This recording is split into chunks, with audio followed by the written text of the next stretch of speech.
a ball. Halo teman-teman semua, perkenalkan nama saya Amarela Maria Tumuri dari kelas tingkat 1A, jurusan Teknologi Laboratorium Medis, Poltekkes Kemenkes Maluku. Di sini saya akan mempresentasikan tugas mikrobiologi molekuler. Selamat menyaksikan. Soal yang pertama, sebutkan dan jelaskan jenis-jenis sisi prinsip PCR tersebut, komponen-komponen yang dibutuhkan, serta tahapan-tahapan prosedur pemeriksaannya. PCR adalah teknik untuk memperbanyak fragmen DNA secara in vitro. Terdapat beberapa jenis PCR yang dimungkinkan dan digunakan antara lain yang pertama PCR konvensional. Metode dasar PCR yang menggunakan mesin thermal killer untuk mengamplifikasi DNA target. Hasil amplifikasi dianalisis setelah proses selesai, biasanya menggunakan elektroforesis gel agarosa. Yang kedua, real-time PCR. Metode PCR yang memungkinkan deteksi dan kuantifikasi produk DNA secara real-time selama proses amplifikasi. Teknik ini menggunakan pewarnaan fluoresen untuk memantau jumlah DNA yang dihasilkan pada setiap siklus. Yang ketiga, reverse transkriptase PCR. Teknik yang mengembangkan transkripsi balik RNA menjadi DNA komplementer atau cDNA sebelum amplifikasi. Reverse transkriptase PCR digunakan untuk menganalisis ekspresi gen atau mendeteksi virus RNA. Yang keempat, nested PCR. Metode PCR yang meningkatkan spesifitas dengan menggunakan duo set primer secara berurutan. Primer pertama digunakan untuk amplifikasi awal dan primer kedua digunakan untuk amplifikasi lanjutan, mengurangi kemungkinan amplifikasi non-spesifik. Dan yang kelima, multiplex PCR. Teknik yang memungkinkan amplifikasi simultan beberapa target DNA dalam satu reaksi dengan menggunakan beberapa pasang primer. Ini efisien untuk mendeteksi berbagai patogen atau gen sekaligus. Ada beberapa komponen dalam PCR. Yang pertama, template DNA, primer, DNTPS, enzim DNA polimerase, buffer PCR, ion logam, misalnya magnesium. Tahapan prosedur PCR yang pertama, denaturasi. Pemanasan sampel hingga sekitar 94-96 derajat Celcius untuk memisahkan untayan ganda DNA menjadi untayan tunggal. Yang kedua, annealing. Pendinginan hingga suhu 50-69 derajat Celcius agar primer dapat menempel pada urutan komplementer pada DNA template. Yang ketiga, ekstensi. Pemanasan hingga 72 derajat Celcius, suhu optimal untuk DNA polimerase memperpanjang primer dengan menambahkan nukleotida, membentuk untayan DNA baru.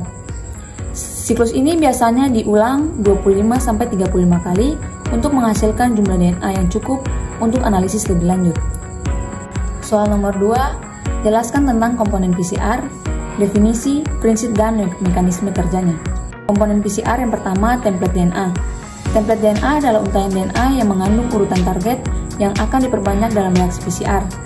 DNA ini bisa berasal dari berbagai sumber, seperti sampel biologis, kultur sel, atau isolasi genom spesifik. Fungsi dari template DNA menyediakan cetakan bagi enzim DNA polimerase untuk mensintesis untai DNA baru. Yang kedua, primer. Primer adalah oligonukleotida pendek, biasanya 18-25 basa, yang dirancang secara spesifik untuk menempel pada urutan target di template DNA. Ada dua jenis primer dalam PCR. Yang pertama, PCR forward atau maju, dan PCR reverse atau mundur, yang menempel pada untai DNA komplementer masing-masing. Fungsi dari primer menentukan spesifitas amplifikasi DNA dengan memberikan titik awal bagi DNA polimerase. Syarat primer yang baik, yang pertama panjang 18-25 nukleotida, yang kedua memiliki suhu leleh, dan yang ketiga tidak memiliki dimeriasi atau struktur sekunder yang menghambat amplifikasi. Keempat, DNTPS. DNTPS adalah nukleotida bebas yang terdiri dari DATP, DTTP, DCTP, dan DGTP. DNTPS merupakan bahan dasar untuk sintetis untai DNA baru oleh DNA polimerase. Fungsi dari DNTPS menyediakan nukleotida untuk elongasi rantai DNA baru selama proses amplifikasi. Dan yang kedua, konsentrasi DNTPS harus seimbang agar sintesis DNA berlangsung optimal. Dan yang kelima, enzim DNA polimerase.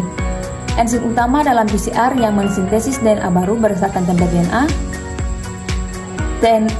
Taq DNA polimerase atau dari bakteri Thermus aquateus, paling umum digunakan karena tahan terhadap suhu tinggi 95 derajat Celcius. Varian lain seperti PVU-DNA, polimerase memiliki aktivitas proofreading yang lebih baik untuk meningkatkan akurasi. Fungsi dari enzim DNA polimerase memanjangkan untuk DNA baru dengan menambahkan nukleotida ke ujung 3' selama tahap extension. Karakteristik Taq DNA polimerase, yang pertama optimal bekerja pada suhu 72 derajat Celcius, yang kedua tahan suhu tinggi hingga 90 derajat Celcius tanpa kehilangan aktivitas enzimatis, dan yang ketiga tidak memiliki proofreading, tidak aksen sampai 5 aksen, sehingga kesalahan dalam sintesis DNA mungkin terjadi. Yang keenam, buffer PCR. Buffer PCR adalah larutan yang menjaga stabilitas lingkungan reaksi, termasuk pH dan ion yang diperlukan untuk aktivitas enzim DNA polimerase. Mengandung komponen seperti TriHCl, KCl, dan deterjen untuk menjaga kestabilitas reaksi. Fungsi buffer PCR yang pertama memastikan kondisi optimal bagi enzim DNA polimerase untuk bekerja, yang kedua menjaga pH yang sesuai untuk reaksi polimerase DNA, dan yang ketiga meningkatkan efisiensi dan spesifitas amplifikasi. Yang ketujuh, ion logam.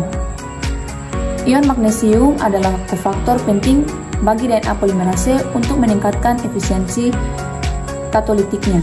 Biasanya ditambahkan dalam bentuk magnesium klorida dengan konsentrasi bervariasi 0,5 sampai 2,5 mikrometer tergantung kebutuhan reaksi.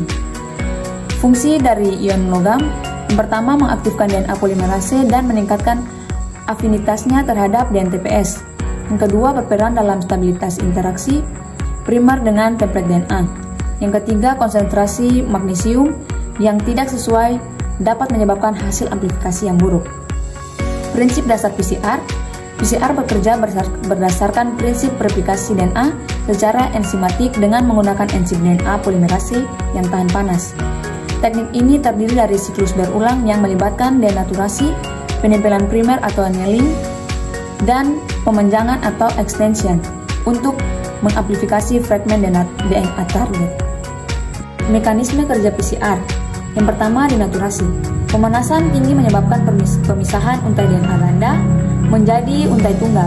Suhu yang tepat tergantung pada panjang dan komposisi GC dari DNA target. Yang kedua, annealing.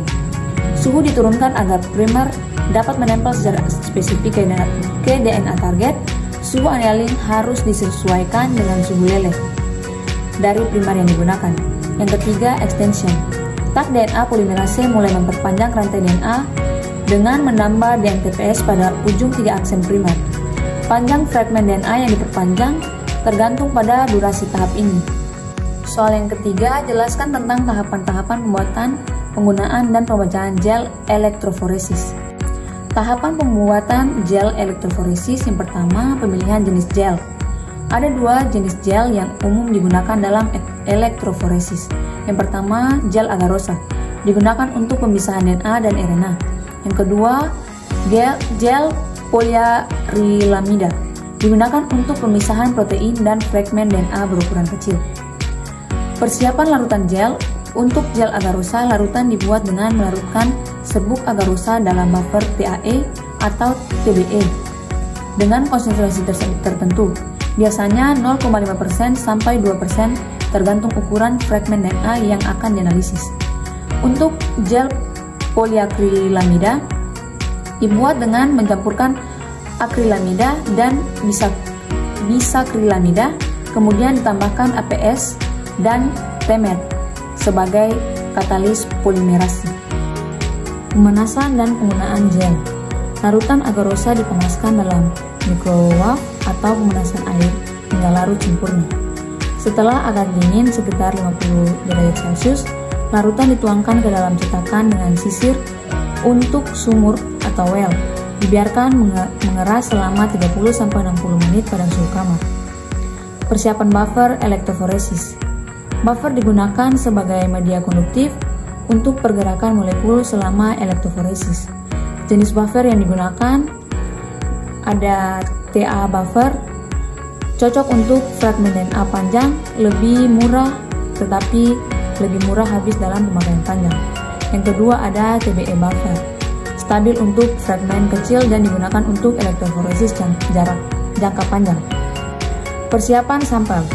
Sampel DNA atau RNA dicampur dengan loading atau pewarna untuk memudahkan visualisasi dan menambah densitas agar tidak tersebar di buffer. Untuk protein, sampel biasanya dicampur dengan SDS untuk memberi muatan negatif yang seragam. Pemuatan sampel ke dalam gel. Gel yang telah membentuk sumur ditempatkan dalam chamber elektroforesis, kemudian diisi dengan buffer hingga menutupi gel. Sampel dimasukkan ke dalam sumur menggunakan mikropipet bersama dengan DNA LEDER sebagai standar ukuran molekul.